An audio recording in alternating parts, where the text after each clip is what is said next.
আৰ্যভট্ট একাডেমীৰ পৰিয়ালবৰ্গৰ হৈ মই অধ্যক্ষ হিচাপে আপোনাৰ আটাইলৈকে শুভেচ্ছা যাচিছোঁ। নমস্কাৰ বন্ধুসকল, সেউজ আমাৰ লক্ষ্যৰ ফালৰ পৰা আৰ্যভট্ট একাডেমী আমাক গছপুলি ৰোপণ কৰিবলৈ মাতিছিল আৰু আপোনালোকক দেখুৱাই আছোঁ সুন্দৰ এটা পৰিৱেশ।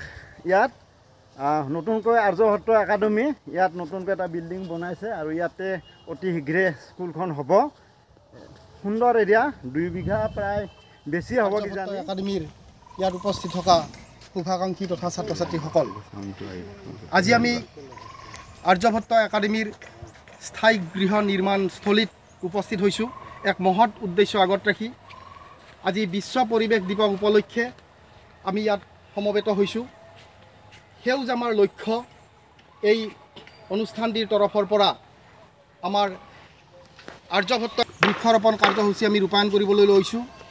আমাৰ এই মহৎ উদ্দেশ্য সফলতাৰে সম্পূৰ্ণ হোৱাৰ আশাৰে এই প্ৰাকক্ষণত আমি আৰ্যভট্ট একাডেমীৰ তৰফৰ পৰা সেউজ আমাৰ লক্ষ্যৰ উদ্যোক্তা নিপন হালৈ দেৱলৈ আমি আৰ্যভট্ট একাডেমীৰ তৰফৰ পৰা সন্মান যাচিবলৈ এখন ফুলাম গামোচাৰে সম্বৰ্ধনা জ্ঞাপন কৰিবলৈ আমাৰ সন্মানীয় একাডেমীৰ শিক্ষয়িত্ৰী সুৰংগনা বাইদেউক মই আহ্বান জনাইছোঁ।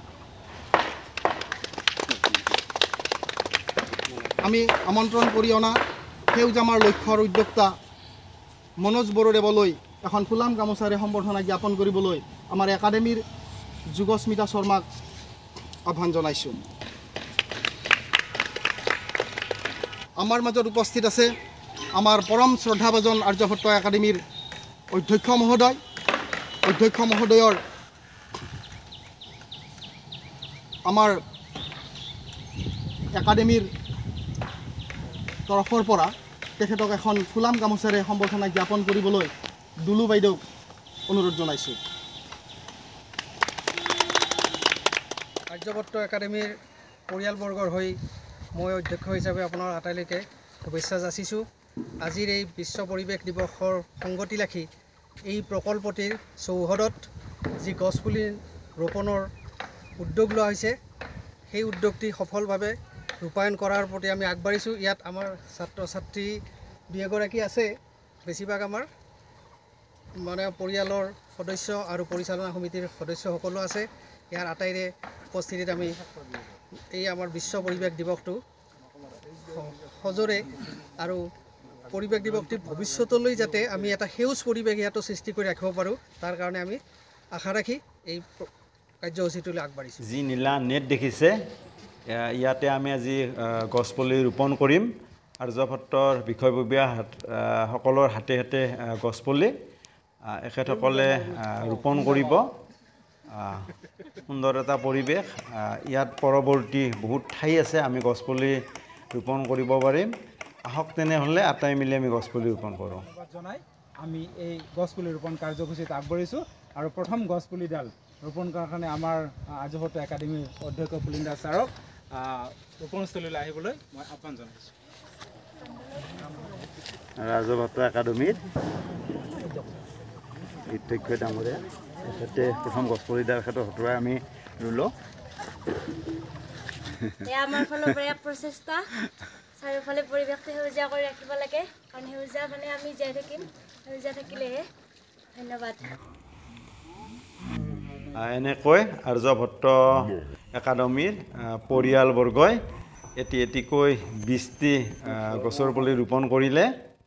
আৰু মই অসমবাসী ৰাইজলৈ এটা আমাৰ ফালৰ পৰা সেউজ আমাৰ লক্ষ্যৰ ফালৰ পৰা মেছেজ দিবলৈ ওলাইছোঁ। যিহেতুকে বিশ্ব পৰিৱেশ দিৱস, আপোনালোকে জানে দিনক দিনে আমাৰ গৰমটো বাঢ়ি আহিছে, গতিকে ইয়াক আমি নিয়ন্ত্ৰণ কৰিব লাগিব। গতিকে নিয়ন্ত্ৰণ কৰিলে কেনেকৈ নিয়ন্ত্ৰণ কৰিম, সুন্দৰ সহজ উপায় আছে। মোৰ এইটোৱে অনুৰোধ বা আমাৰ এইটোৱে অনুৰোধ, যিসকলৰ দুচকীয়া বাহন আছে তেখেতসকলে 2ডালকৈ গছপুলি ৰুৱক। যিসকলৰ 4চকীয়া বাহন আছে তেখেতসকলে 4ডাল গছপুলি ৰুৱক। যিসকলৰ 6চকীয়া বাহন আছে, এনেকৈ 10চকীয়া বাহন আছে, তেখেতসকলে গাড়ীখনৰ স্বাৰ্থত গছপুলি ৰোপণ কৰক। আৰু তেখেতসকলে ক'ত ৰুব, কেনেকৈ ৰুব, তেখেতসকলৰ যদি নিজাববীয়া জমিন নাই, মাটি নাই, ৰাজহুৱা স্থানত ৰুব পাৰে। আৰু তেখেতসকলে যদি নুৰুৱেও, আমাৰ অসমত বিভিন্ন সংগঠন আছে, সংস্থা আছে আমাৰ দৰে আমি যেনেকৈ মনোজময়ী গছ পুলি ৰুই আছোঁ আমি আছোঁ বিভিন্ন গোট আছে তেখেতসকলৰ লগত যোগাযোগ কৰি বিভিন্ন স্থানত ৰুব পাৰে চাওক এনেকৈ আপোনালোকে ৰুব পাৰে এইটো সেউজ আমাৰ লক্ষ্যৰ ফালৰ পৰা বিশ্ব পৰিৱেশ দিৱস উপলক্ষে সমূহ অসমবাসী ৰাইজক মই এইটোৱে অনুৰোধ কৰিব বিশ্ব পৰিৱেশ দিৱস উপলক্ষে বনোৱা যিটো গছপুলি ৰোপণৰ ভিডিঅ' ইয়াতে শেষ কৰিছোঁ আপোনালোকে গছপুলি ৰুওক আজিলৈ দিছোঁ